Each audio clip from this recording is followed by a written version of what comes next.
Doctor Faizul হক এর Facebook status হুবাহু তুলে ধরলাম। বিএনপি থেকে পদত্যাগপত্র। আমি ডক্টর ফয়জুল হক আজ গভীর আবেগ ও বিবেচনার সাথে বাংলাদেশ জাতীয়তাবাদী দল বিএনপি থেকে পদত্যাগের ঘোষণা দিচ্ছি।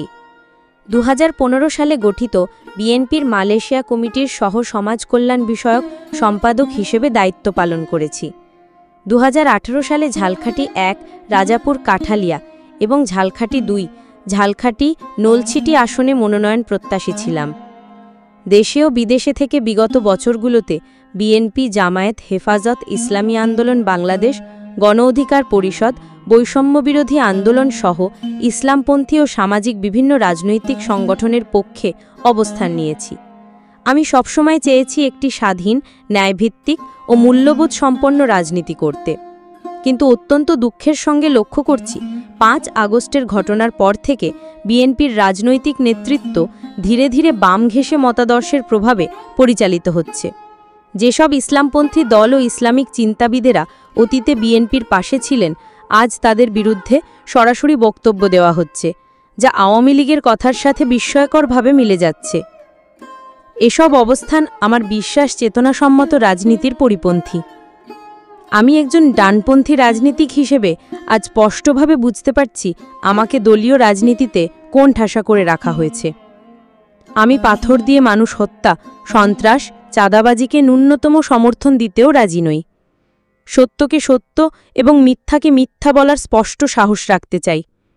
গত 16 বছর যেভাবে কথা বলেছি, ঠিক তেমনি আমি ন্যায় ও মানবতার পক্ষে কথা বলতে চাই। দলীয় স্বার্থ নয়, দেশ, ধর্মীয় মূল্যবোধ এবং সাধারণ মানুষের অধিকারই আমার রাজনীতির মূল মন্ত্র। জুলাই বিপ্লবের পরে দেশের বৃহত্তর স্বার্থে আমাকে এমন কিছু পদক্ষেপ নিতে হয়েছে যা দলের আদর্শের সঙ্গে সাংঘর্ষিক ছিল। আমি চাই না আমার অবস্থানের কারণে দল বিভ্রত হোক, কারণ এখনও অনেক নেতা রয়েছেন যারা পরিবর্তিত বাস্তবতাকে মেনে নিতে পারছেন না। তারা আজও শেখ হাসিনার দেখানো পথেই হেঁটে চলেছেন।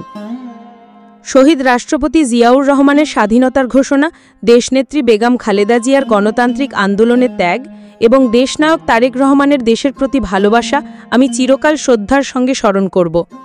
তাদের প্রতি আমার বিনম্র শ্রদ্ধা ও শুভকামনা রইল। আমার রাজনৈতিক ভবিষ্যৎ বিষয় বলতে চাই, আমি ঝালকাঠি 1 রাজাপুর কাঠালিয়া আসনে একটি স্বাধীন স্বতন্ত্র প্রার্থী হিসেবে জাতির সামনে আসতে যাচ্ছি ইনশাআল্লাহ। দলমত নির্বিশেষে সবার সমর্থন নিয়ে আমি মানবতা, সত্য এবং ধর্মীয় মূল্যবোধের পক্ষে সংসদে কথা বলবো। আজ থেকে আমি আর কোনো দলীয় পরিচয়ের ছায়ায় নয়, বরং একজন স্বাধীনচেতা দেশপ্রেমিক মানুষ হিসেবে ভালোকে ভালো ও মন্দকে মন্দ বলার সাহস নিয়ে পথ চলতে চাই। মৃত্যুর আগ পর্যন্ত এই নীতিতে অবিচল থাকব বলে দৃঢ়প্রতিজ্ঞ। সবাই আমার জন্য দোয়া করবেন। বিএনপি সহ সকল রাজনৈতিক দলের বন্ধুবান্ধব, সহযোদ্ধা ও শুভাকাঙ্ক্ষীদের প্রতি আমার আন্তরিক ভালোবাসা ও শ্রদ্ধা রইল।